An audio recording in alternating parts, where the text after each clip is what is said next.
white, we need to bleach it. So smokers are smoking bleach.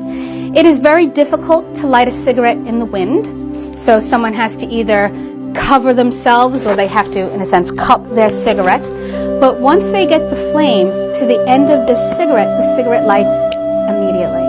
And that's because the end of the cigarette is saturated in butane and treated with gunpowder. It's called consumer comfort. They want to make it easy for you to use their product.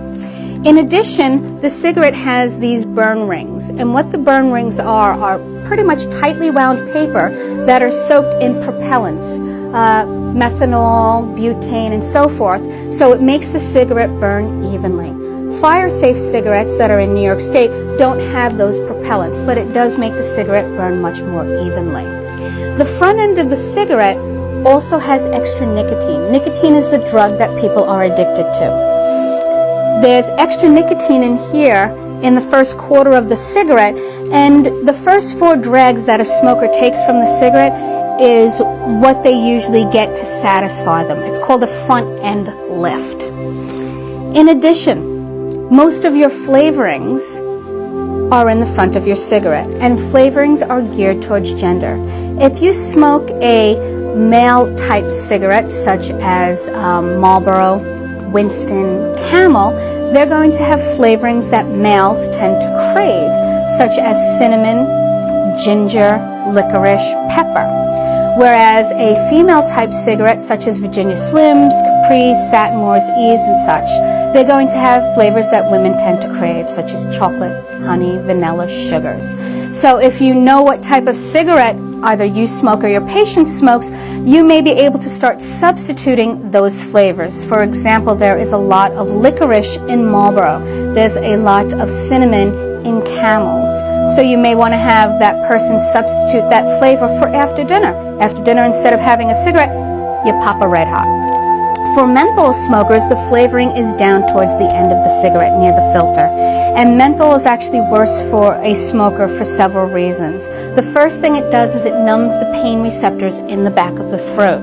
It also relaxes the cough reflex. So by the time a menthol smoker does start feeling those effects, a sore throat or having a cough, any illness they have is usually in its later stages of progression because it's been masked the entire time.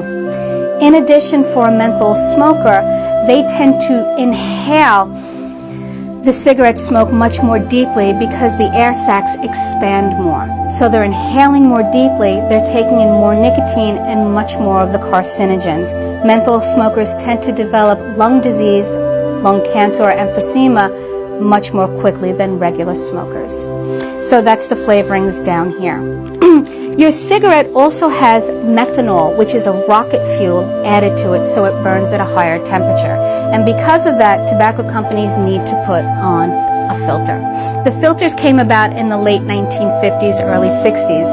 And the filter's a good thing and a bad thing because it does cool down that cigarette smoke. There are tiny little holes, ventilation holes, in the filter which draw in cool air because your cigarette burns at approximately 1295 degrees. The body can't handle that considering boiling is 212. This burns at 1295 degrees. So the ventilation holes bring in the cool air. The second thing it does is it filters out that tar. This is tar. This is what the lungs have to process if someone smokes just a half a pack a day, every day in a year. This is what causes the lung disease. So the filter filters out the tar. And you'll notice that as you get towards the end of the cigarette. So unfortunately, this filter, which is made up of cellulose acetate, it's a plastic that's not biodegradable, is not very good standing up to heat. And approximately 2/3 of the way down the cigarette, this filter that is now saturated with the tar starts to break apart. And those pieces of cellulose acetate are now being inhaled by the smoker. They lodge in someone's lungs and cause lung disease. It's called fallout. The tobacco companies have known about it forever. They say, that's okay, they're adults. They can quit whenever they want. Let's take a look at that statement. That may have been true in the 1950s. During the 1950s, when someone smoked a cigarette, the nicotine that was being absorbed in the body was bound nicotine. It's much harder to absorb bound nicotine than free nicotine. Those are the two types of nicotine in a cigarette. So people were able to quit. During the 1950s also, we saw an increase in what we call chronic illnesses. These are illnesses that take a long time to develop, usually due to lifestyle. So cancers, heart disease, diabetes, emphysema. People started making the correlation between these diseases and smoking, and people started to quit. This was even before the Surgeon General's warnings came out. So during the 1950s, people were able to crush those cigarettes and throw them right out. Tobacco companies started losing money. So instead of going to their ad executives, they went to their chemists and said, you need to develop a cigarette that is almost impossible to quit. So the chemists came back in the 1960s and said, we got it.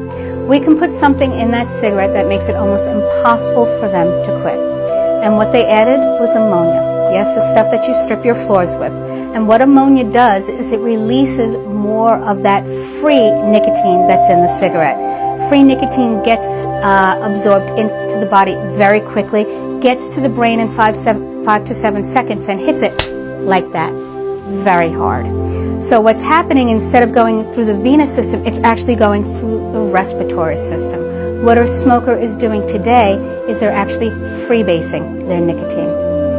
There are approximately 10 drags in a cigarette, and if there are 20 cigarettes in a pack, 200 times a day, a smoker is freebasing a drug that changes their brain chemistry each and every time they take a drag of a cigarette, releasing those dopamine and endorphins. And when they quit, that body does not release the dopamine and endorphins in the same amount. That's why it is so difficult to quit smoking. In addition, the tobacco companies need to keep the cigarettes nice and fresh on the store shelves, so they add formaldehyde.